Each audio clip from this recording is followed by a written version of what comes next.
Hi guys, this is Catherine, and welcome to Autopsy of a Scream. So this is my sort of Scream after show. I'll be giving you a recap of the third episode of Scream that just aired this week, and I'll be doing a little bit of theorying, just a tiny bit. There will be some theories. So I have my special little stabby guest with me to help me through today's fun and exciting recap. So Audrey is in a bunch of crap, like this whole episode. Seriously, she needs to find some way to get away from, well, her masked killer dude. So the big Jake reveal happened at the end of the last episode, and we start right in the same spot. Audrey's there, she's freaking out. She takes the pinned message off of Jake's chest and shoves it in a bag and runs off, like she just leaves. The problem is that Noah really wants to go back to the storage locker, and she promised to go. So that's awesome for everybody. They get to the storage locker and Jake is poof, gone, because horror movie magic. You didn't think the body was going to stay in one place, right? There is a video camera, but when Noah tries to figure out what's on it, Audrey is literally about to hit him in the head with the dragon head bookend, and there's nothing there. It's a streaming camera, not a recording camera. So Noah is in the clear from having his lights knocked out by his best friend. Audrey is seriously losing it. So there's that happening, and the killer just keeps contacting Audrey like over and over and over again. I mean, he's literally the only person calling her. I mean, her phone company, I feel, is gonna like notice there's an increase in all of her stuff. Besides Audrey's crazy drama that's going on with Stabby McGee over here, Emma is dealing with the fact that her dad is back in town, and she learns that he'd actually tried to contact her before, but her mom was like, no, you're not talking to her. No, it's not happening. So Emma's really upset at her mom for not telling her about it because they did promise no secrets, but I mean, this sounds like a pretty old secret. So, secrets. There are lots and lots of secrets. I knew there would still be more secrets.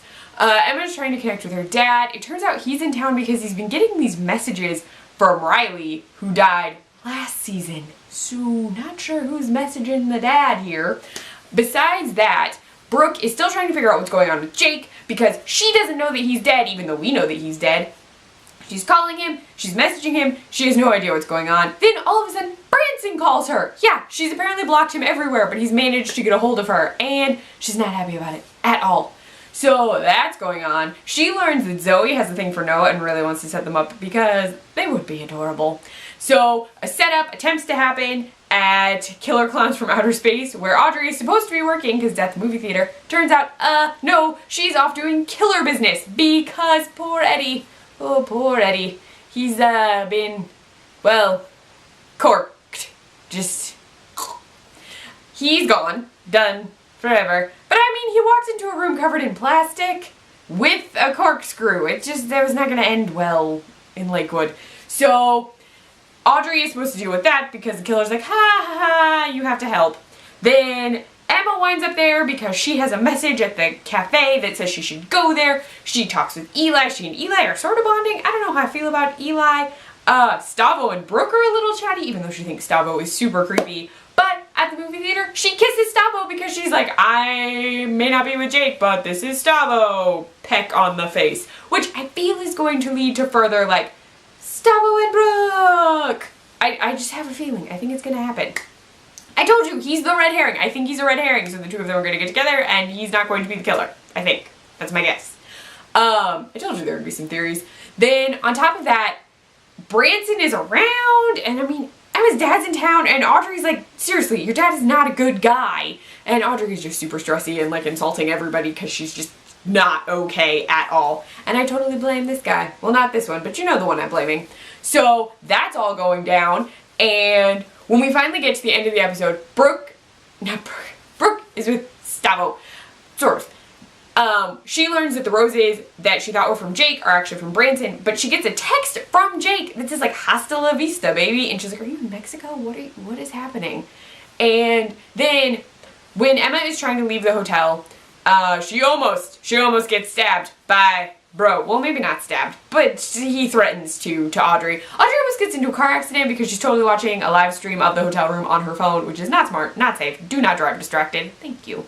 So that's going down. Audrey freaks out and calls the cops, but what happens is when the cops arrive, they see Emma's dad, who was just in a drunken brawl outside of a bar near the hotel, and they arrest him. So it looks like he's going to be in town for a little while longer, even though he's going to leave because he's totally getting arrested for assault. So all of that happened, and I'm still thinking, like, I want to see Zoe and Noah together, but I also, like, they tease that there is a threesome between Audrey, Zoe, and Noah. And okay, so when Audrey is talking to our killer friend, there's this weird, like, I want to see your insides on my buck knife line, which oddly seems not really flirty, but like creepy murder flirty. Like, you know, when you watch, I'm hoping you watch the Scream movies, like the killer would vaguely make threats of violence sound like he was trying to be cute. There's one situation where he is on the phone with Sarah Michelle Gellar's character in Scream Dose. Yes, in Scream 2. And she's like, okay, this is totally a prank. Like, she thinks it's like a jokey, flirty prank thing. But it weirdly sounded like that line was meant to be flirty. I don't know if I just thought everybody was flirting with everybody tonight or what was going on. But I don't know. I feel like maybe I don't want it to be Zoe. And I mean, Zoe was busy, so it's not like Zoe could have been off doing other stuff. But I don't know. I want Zoe to stick around. I feel like Stavo was the red herring, and having the guys come back is to throw us off and like to lead to bigger reveals that aren't connected specifically to those dudes, which leaves Eli, who I think they've already led up to being like sort of super creepy and having feelings for Emma. So I think he has feelings for her, I'm just saying. But I feel like it might wind up being Zoe. I don't want it to be Zoe. I just feel like she got introduced and she's so into Noah's podcast and just, it's gonna, I really hope it's not. I'm very curious to see what happens. I'm also wondering where Jake's body is going when he's just he's like the Flat Stanley of corpses. Do any of you know what Flat Stanley is? Is this like thing you made out of paper in school to look at a dude and you like mailed it around? Yeah, Jake like magically disappears, reappears. Seriously, he's like a parlor trick. What's going on? And the previews for next week, everyone's high on drugs from fake Jake. Yeah, killer. Keeps pretending to be Jake and apparently gives them laced tequila at a party. So who knows what's gonna happen? Maybe we'll actually find Jake, or maybe Jake will just, I don't know what's going on.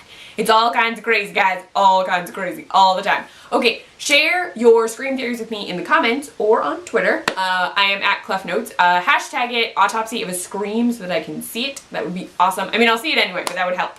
You can also find me on my blog, clefnotes.wordpress.com. I write for the Nerdy Girl Express, the nerdygirlexpress.com. I run their Snapchat, the Nerdy Girl EXP, and I post recipes on the Eyes on My Sport Group site, eyesonmysportgroup.com.